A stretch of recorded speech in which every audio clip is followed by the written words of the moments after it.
สวัสดีจ้าพี่น้องมากินข้าวจ้ากับซุปมะเขือแล้วก็เปรี้ยวโคสมหมูจ้าสมงัวมาเด้อจ้าเด้อ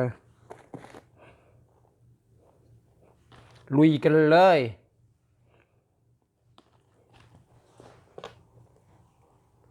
ซุปเขือแซ่บเอามะเขือเปาะผสมกับมะเขือตุรกีเพราะว่ามะเขือเปาะมี4 หน่วยหนึ่ง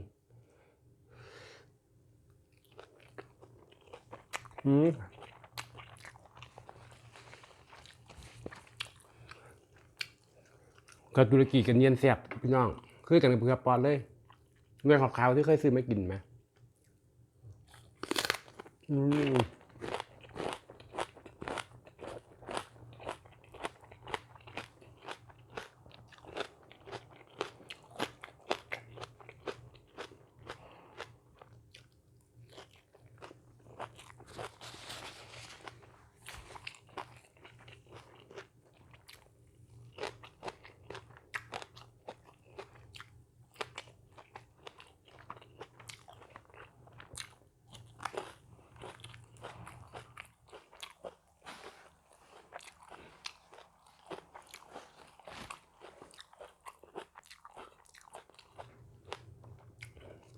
โอ้แซ่บเดียว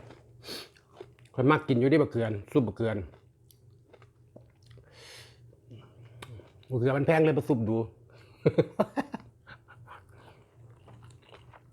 เกือบปอตกหน่วยละ40 บาท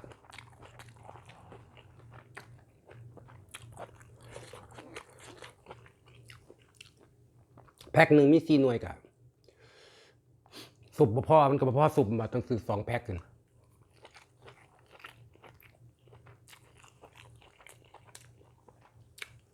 ของน้ำเข่าพี่น้องมันกับแป้งสมเหตุสมผลมันนั่นแหละ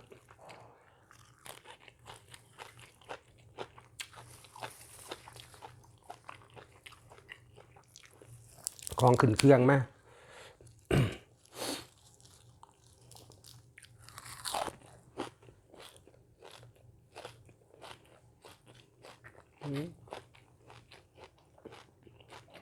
เนี่ย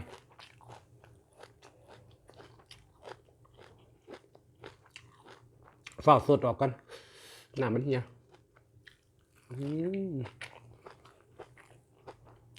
อืม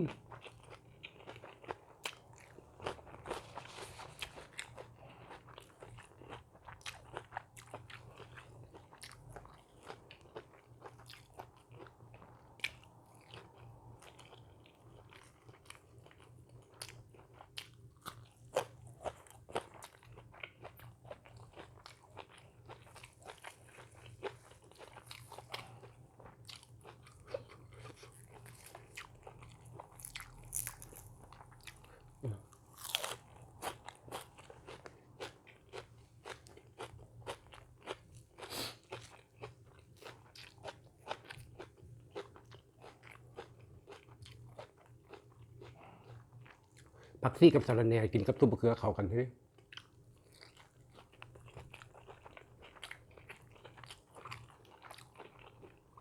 บ้านเจ้าเอิญอย่างซุปมะเขือบ้านข่อยเอิญเนียนมะเขือ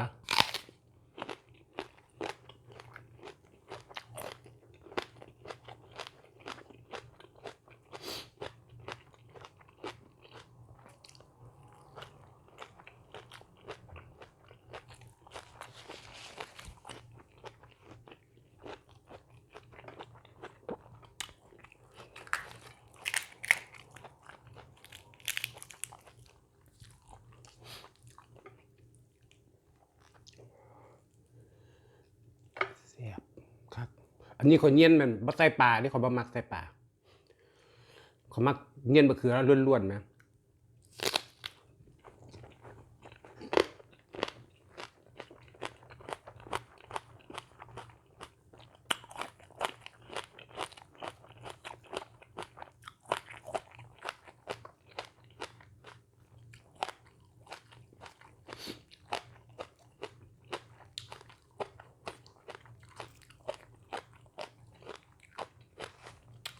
ใส่ปลาทูก็แซ่บใส่ปลา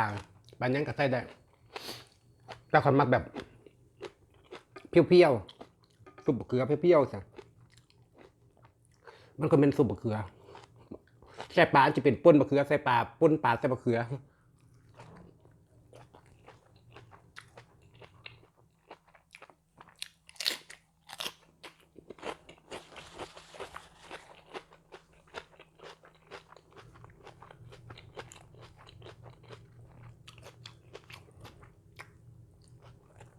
หมดพริกมันเลยพี่น้อง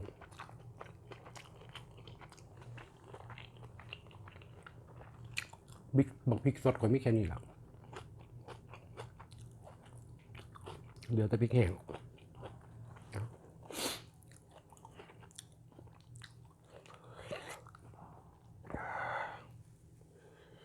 ตุย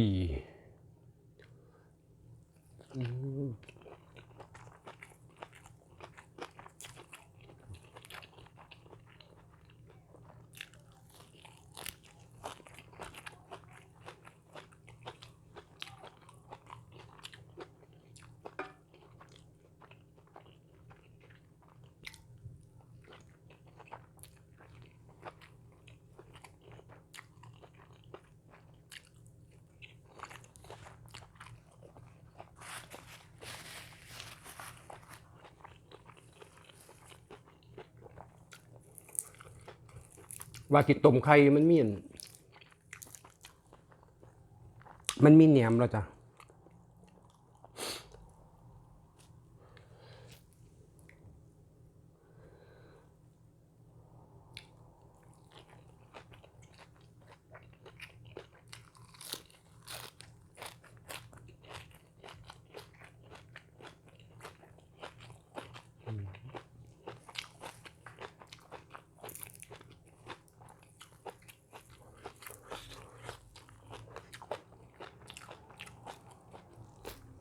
ซุปมะเขือทำถึงมาก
มันก็กรอบ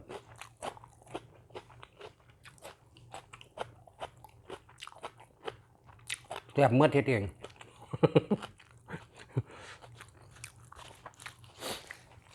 เจ้าของเฮ็ดเองก็ต้องแซ่บแล้วเนาะพี่น้อง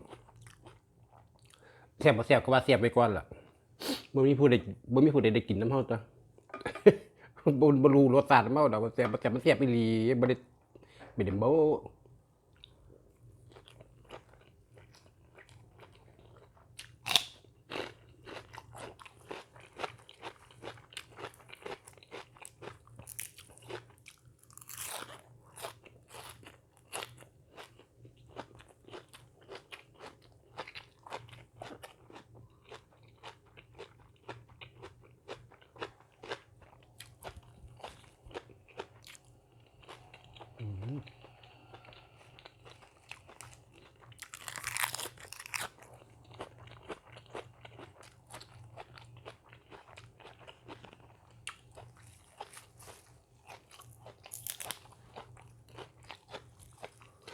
ต้องการมันแข็ง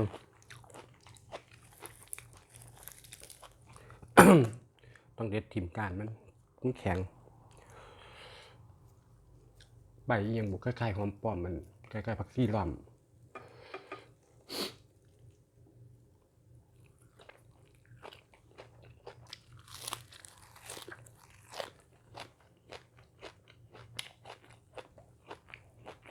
โด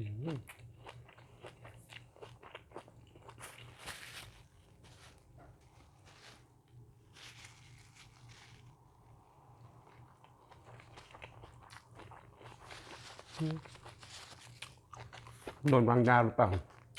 ที่บนไหลดึงขโมยใส่หรอ ขโมยติดเขา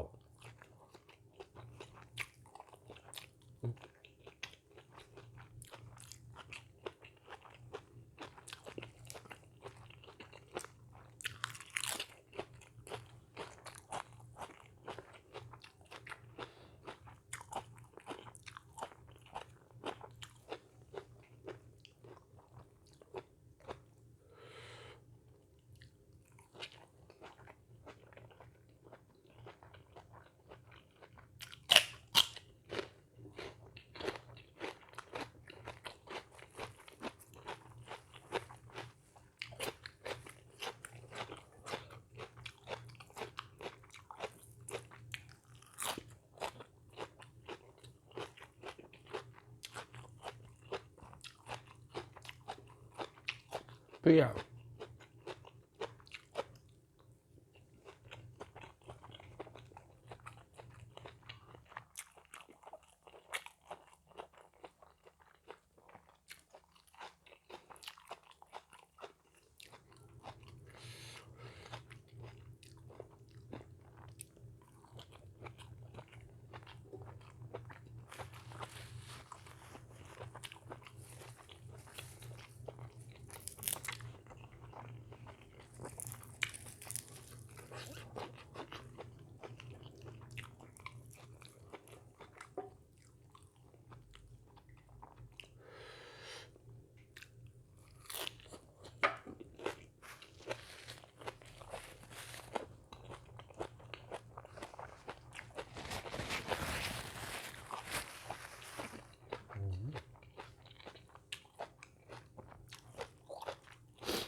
คักบ่ตื่นมาหิวข้าวแห้ง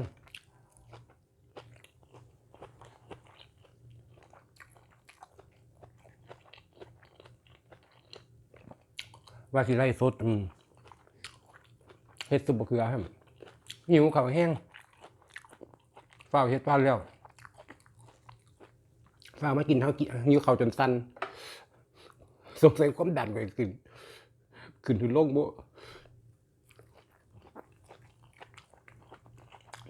เบาหวานขึ้น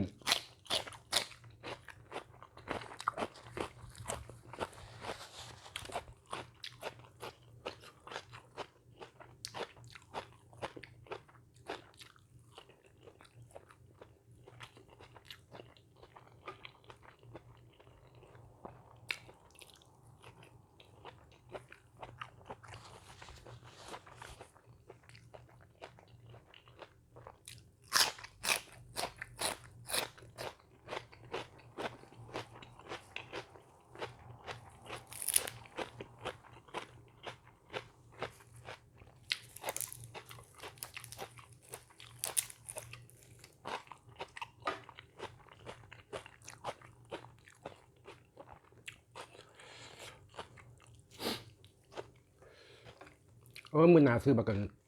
เขือตุรกีมาซุปเอาก็ได้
เขาหมดก้อนกลับอีกแล้ว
เขาคนมันจะพี่น้อง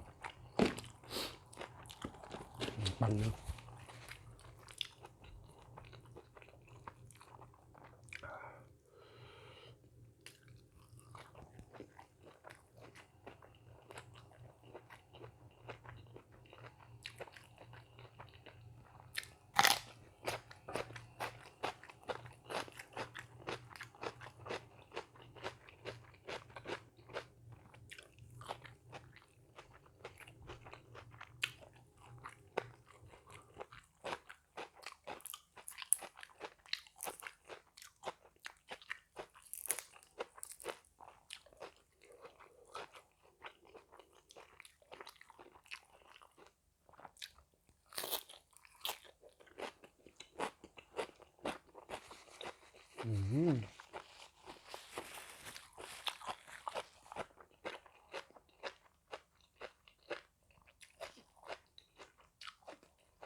สะใจ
แก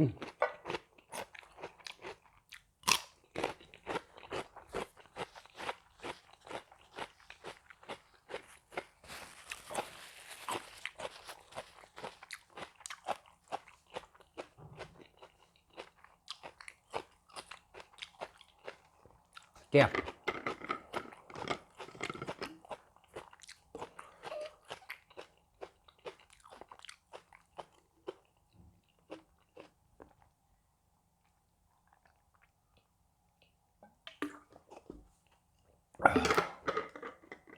อิ่ม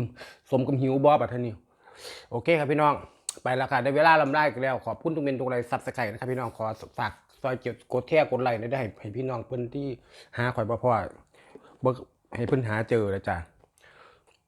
คลิปนี้ไปกินอีพอกันคลิปหน้าสวัสดีจ้าเลิฟอยู่ออ